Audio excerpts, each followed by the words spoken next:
What's going on, guys? Klepto here, and welcome back to another video on the channel. In today's video, I'm gonna be making a list of the Bakugan I can't wait to see in this game. Now, let it be known before we start, this is not based off of the Bakugan that I like the most on the list. These are just a list of numbers where I've just put Bakugan that I want to see in the game. I don't want to see any certain Bakugan more than any other. I just want to see them in the game. All right, let it be known before you guys start roasting me on my oh, why is he there? Why is he there? All right, I just put him there. Anyways, up first we have number 10, Hydranoid.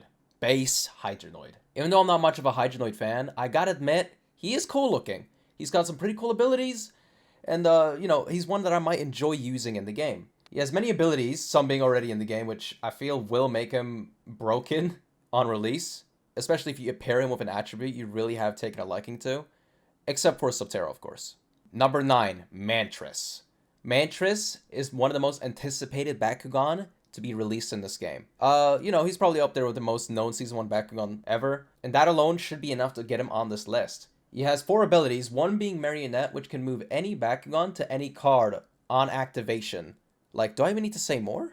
At number 8, we have Tusker. Tusker has one ability, known as No Slap, which states Tusker can attack any Bakugan on any part of the field. If Tusker wins, you may choose whether to keep Tusker on the field, or you can grab him back to the hand.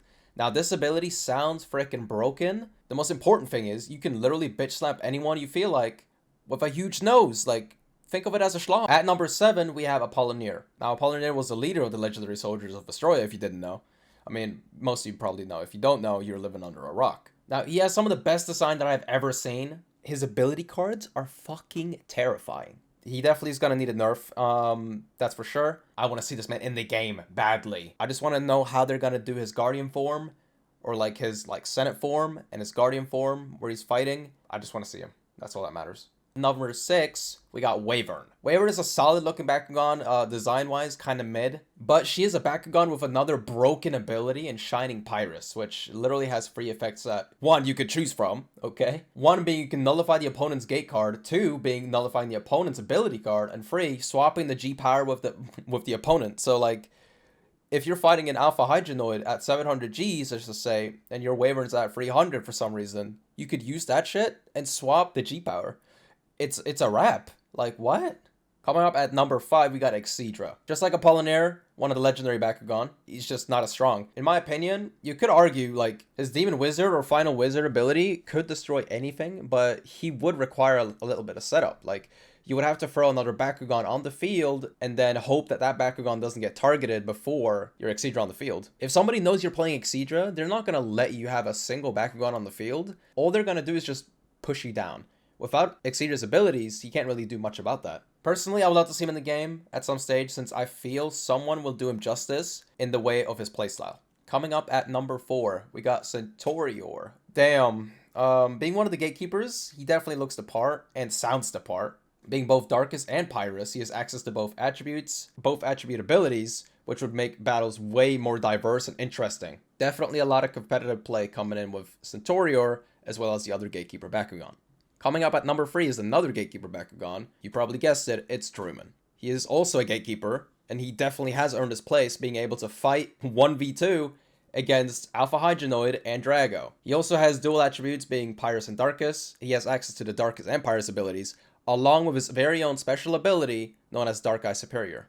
Coming up at number 2, we got Angelo/Diablo. Now, I put these guys together because I feel like they're in the same tier when it comes to adding to the game. Why would you prioritize adding Angelo or Diablo over the other, right? So, both would be amazing additions to the game for competitive and casual play.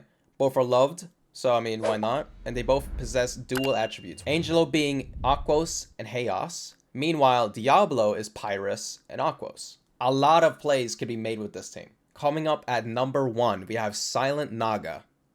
Now, I don't really know what to say. This guy is literally just busted, and I can't wait to see how big of a nerf he'll get when he gets to the game. He has an ability to seal the opponent's ability and being able to absorb the G power of defeated Bakugan, which should be non-negatable, considering negates only work if the negates are used towards your Bakugan or towards your card.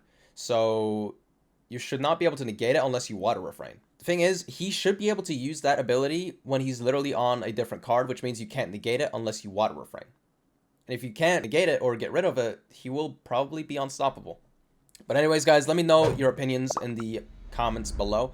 Let me know if there's any Bakugan that I didn't put on this list that you want to see in the game. But anyways, I'm gonna hit you guys later.